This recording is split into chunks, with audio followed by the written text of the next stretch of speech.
this is one that's been bothering me for the last week or so. Tonight, we continue our coverage following the death of Michigan teenager and son Jordan Demay. He killed himself after being blackmailed by scam artists from another country. Those scammers have since been arrested.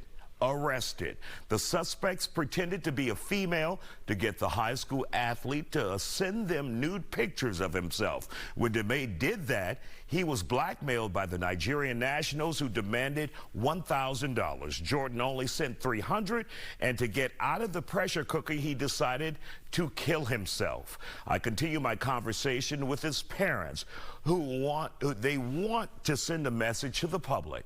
Monitor your children on social media. Absolutely. I don't want another child to feel what my son felt that night, and I don't want another family to go through the grief and emotions that we've had to experience, that we continue to experience. I think that by sharing Jordan's story, we can help to save lives and prevent another child from being victimized in this situation. And John, your thoughts of reaching out, helping other parents in this format and in this way of sharing your story with the world?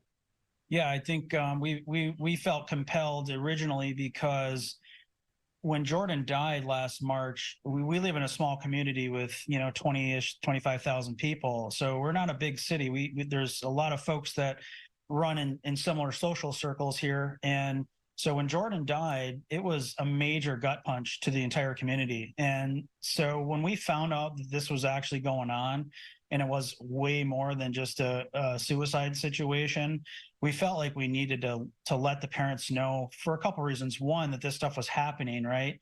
Because most parents wouldn't even understand that this is going on behind the scenes. And two, as giving back to the community as a sense of just a sense of closure to some degree with this.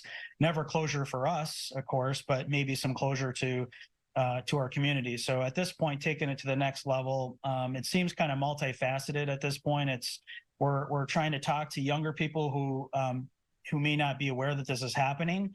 So giving them some advice and the heads up that this is happening, but also the parents, more importantly, because they're the ones that really need to be the leaders in this stuff, to make sure it doesn't happen and make sure they're doing the right things with their children in the household to prevent it as well. And then also, even talking a little bit to law enforcement too, is to take that extra step in the investigation process, use your federal partners as much as possible, because these things it may seem like a $300 scheme, but in our case, turned into over 100 victims were peeled out of our case when they started investigating. So it's very, very large.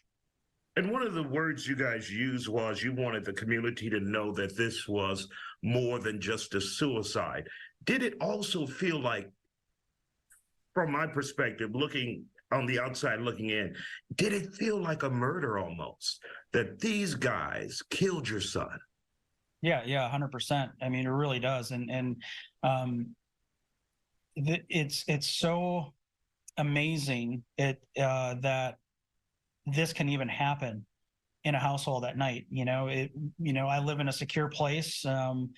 We were all sleeping that night, and from the first message that Jordan received at 10:15 at night to when he died at just before 4 a.m. in the morning, we had no chance to recognize it, no chance to stop it, no chance to even intervene in it. So it feels, as a victim, it just feels so awful that this can happen without even any warning or any signs. And it's flabbergasting that it could even happen from people on the other side of the planet. And unfortunately, the social media platforms and stuff give the availability to these types of crimes, and it's pretty easy for them to facilitate what's happened here. So, and you warn your children growing up saying don't talk to strangers, and there's a world of strangers now that we have access to your child. When you guys initially found your son, what went through your mind? What did you think happened? Did you think you missed something at home? What were you thinking at that point before you had the answers and the friend to come forward? Go ahead. You know, and the question for me was what happened? What happened? It was never why. Why did he do this? It was what happened. You know, I spoke to my son the night before several times. This was a kid who was preparing to go on vacation. He was happy. He was getting ready to graduate and turn 18 and go to college.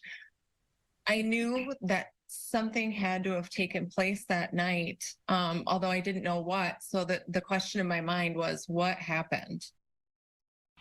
And to show you just how concerned he was about his parents finding out about the nude photos, he scrubbed everything: his Instagram account, his Twitter account, his cell phone, his pictures on his cell phone, before he took that gun and took his own life. Just a sad situation.